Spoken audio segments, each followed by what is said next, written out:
नमस्कार दोस्तों, मैं हूँ भाग्यश्री कुराड़े और इस पॉडकास्ट में आपका बहुत बहुत स्वागत है। आज हम बहुत ही महत्वपूर्ण विषय पर बात करने वाले हैं। भारत में बेरोजगारी का जो भी संख्या है वो बहुत दिन ब दिन बढ़ते जा रही है, तो उसी विषय पर आज हम बात करने वाले हैं। हमारे साथ भारत के जाने माने जर्नलिस्ट तथा सेंट्रल प्रेस जर्नलिस्ट एसोसिएशन के नेशनल प्रेसिडेंट संदीप कासलकर सर हैं। तो सर, आपका बहुत बहुत स्वागत है इस पॉडकास्ट में। धन्यवाद। सबसे पहले मैं सोशल इशू चैनल जो जो आपने इस कैंपेन की जो शुरुआत की है उसके लिए आपको मैं बहुत बहुत धन्यवाद देना चाहूंगा, क्योंकि इस माध्यम से बहुत सारे इश्यूज जो है वो आप इस माध्यम से उठाएंगे और इससे अभी जैसे कि अभी आप अनएम्प्लॉयमेंट को लेकर अभी आपने जो ये कैंपेन की शुरुआत की है, इसमें से जरूर आज के पॉडकास्ट के बाद जरूर युवाओं को कुछ ना कुछ तो दिशा मिलेगी। इस आशा के साथ इस सत्र का हम शुरुआत करते हैं। जी सर, धन्यवाद। सर, आज हम देख रहे हैं कि भारत में बेरोजगारी की संख्या बढ़ रही है। तो भारत में बेरोजगारी की स्थिति क्या है और युवाओं को कैसे प्रभावित कर रही है? देखिए, जैसे कि हम सब लोग जानते हैं कि भारत की कुल जनसंख्या की अगर बात करें तो करीब 140 करोड़ है, और इनमें से अगर आंकड़ों की बात करें तो 64.33% करोड़ लोग बेरोजगार, जिनको रोजगार मिला हुआ है, यानी अभी भी करोड़ों लोग बेरोजगारी की समस्या से जूझ रहे हैं। अगर भारत में परसेंटेज की बात करें तो भारत में बेरोजगारी दर 7.45% के आसपास बनी हुई है, जो कि एक गंभीर समस्या है। अगर शहरी क्षेत्रों की बात करें तो शहरी क्षेत्रों में बेरोजगारी 8.9% और ग्रामीण क्षेत्रों में 9.3% दर्ज की गई है। तो बड़ी संख्या में पढ़े लिखे युवा भी नौकरी की तलाश में भटक रहे हैं, लेकिन उन्हें उनकी योग्यता के अनुसार काम नहीं मिल पा रहा है। यह समस्या न केवल अर्थव्यवस्था को कमजोर कर रही है, बल्कि युवाओं के आत्मविश्वास पर भी असर डाल रही है। तो ये थे सभी आंकड़े। सर, भारत में जो बेरोजगारी की समस्या है, तो इसका मुख्य कारण क्या है और ये क्यों बढ़ते जा रही है? देखिए, इसमें मुख्य कारण ऐसे बहुत सारे हैं, तो मैं जिसमें प्रकाश डालने जाऊंगा कि बेरोजगारी के मुख्य कारण, बेरोजगारी की समस्या कई कारणों से बनी है। जैसे सबसे बड़ा कारण जनसंख्या वृद्धि है, क्योंकि हर साल लाखों नए युवा नौकरी की कतार में जुट जाते हैं, लेकिन उनके लिए पर्याप्त अवसर नहीं होते। दूसरा बड़ा कारण की अगर मैं बात करूंगा तो शिक्षा प्रणाली और उद्योगों के बीच तालमेल की कमी कहीं पर नजर आ रही है। तो कॉलेजों में दी जाने वाली शिक्षा कई बार प्रैक्टिकल नहीं होती, जिसमें छात्रों को नौकरी मिलने में कठिनाइयां होती है। उदाहरण के लिए अगर बात करें तो इंजीनियरिंग की डिग्री लेने के बावजूद कई छात्र प्रोग्रामिंग या मशीन ऑपरेशन में निपुण नहीं होते, जिसमें कंपनियां उन्हें नौकरी देने से हिचकिचाती है। इसके अलावा टेक्नोलॉजी और ऑटोमेशन के बढ़ते उपयोग ने भी कई नौकरियों को खत्म कर दिया है। ये प्रमुख कारण अभी के लिए जो वास्तविकता जो है, अभी भारत की जो स्थिति देख रहे हैं, ये कारण है। जी सर, जैसे कि हम देख रहे हैं कि कॉलेज में रोजगार परीक्षक जो भी नॉलेज है, शिक्षा क्यों जरूरी है और इससे छात्रों को क्या लाभ होगा? कॉलेज में जो ध्यान देना चाहिए। देखिए, अच्छा क्वेश्चन पूछा आपने। जी देखिए, भारत में ज्यादातर कॉलेज सिर्फ डिग्री देने तक सीमित रहते हैं, लेकिन स्टूडेंट्स को इंडस्ट्री रेडी बनाने की दिशा में ज्यादा ध्यान नहीं दिया जाता, जो कि देना चाहिए। अगर उदाहरण के लिए मैं बात करूंगा, एक MBA ग्रेजुएट को मार्केटिंग और फाइनेंस की थियोरेटिकल नॉलेज तो होती है, लेकिन उसे सेल्स फील्ड में काम करने की व्यवहारिक समझ नहीं होती। तो अगर कॉलेजों में शुरुआत से ही छात्रों को डिजिटल मार्केटिंग, डेटा एनालिटिक्स, इस तरह की अगर शिक्षा दी जाए, और मैं कहना चाहूंगा कि AI जो नॉलेज है, AI नॉलेज दिया जाए, मशीन लर्निंग दी जाए और बिजनेस मैनेजमेंट के प्रैक्टिकल ट्रेनिंग दी जाए, तो उन्हें नौकरियां मिलने में आसानी होगी। इसके अलावा इंटर्नशिप और ऑन जॉब ट्रेनिंग अनिवार्य करनी चाहिए, जिससे छात्र सीधे नौकरी के लिए तैयार हो सकते हैं।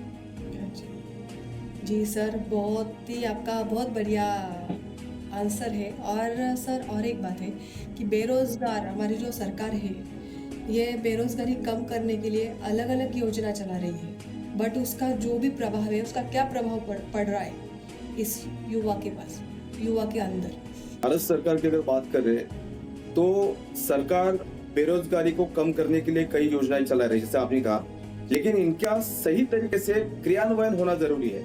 जैसे कि प्रधानमंत्री कौशल विकास योजना जिसे हम PMKVY के तहत युवाओं को तकनीकी शिक्षा और ट्रेनिंग दी जा रही है, लेकिन इसमें सुधार की जरूरत है।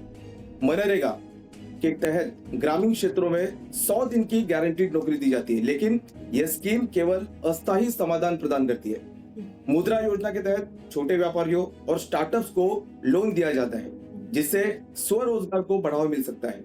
अगर ये योजनाएं सही तरीके से लागू की जाए और युवाओं को इस बारे में जागरूक किया जाए तो बेरोजगारी की समस्या को कम किया जा सकता है। जी जी सर।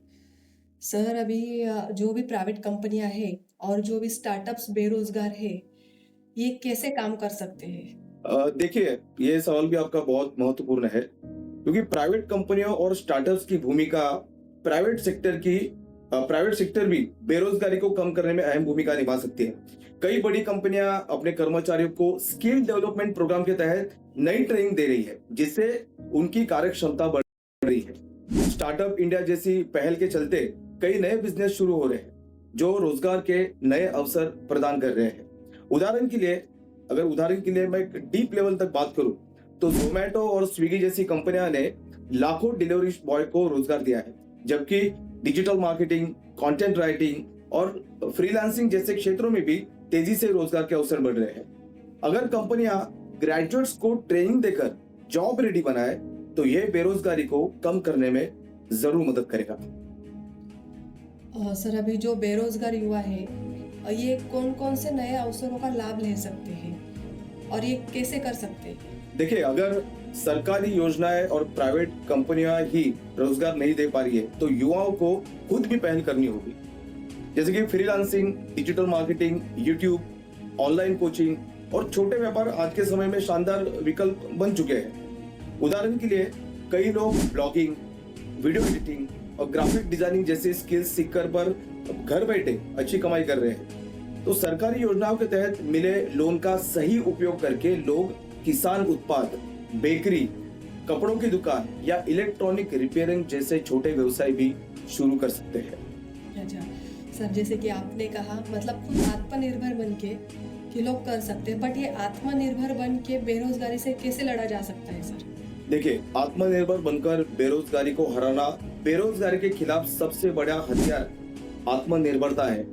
अगर युवा सिर्फ नौकरी की तलाश में लगे रहेंगे तो यह समस्या और बढ़ेगी। इसके बजाय उन्हें अपने हुनर को पहचानना जरूरी है। हुनर को पहचानकर खुद का बिजनेस या स्टार्टअप शुरू करने की कोशिश करनी चाहिए।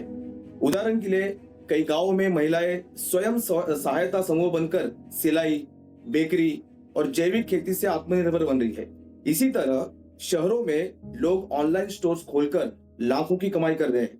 अगर हर युवा आत्मनिर्भर बनने की दिशा में काम करे तो 100% बेरोजगारी तो बहुत हद तक कम किया जा सकता है। सर, बेरोजगारी को खत्म करने के लिए सरकार, युवा और हमारा समाज कौन से कदम उठा सकता है?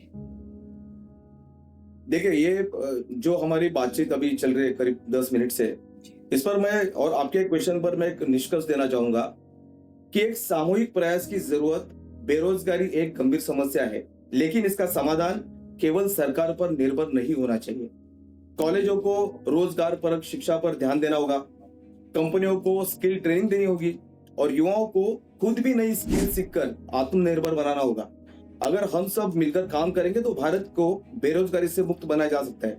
अगर नौकरी नहीं मिल रही है तो खुद का काम शुरू करो ना, क्या प्रॉब्लम है?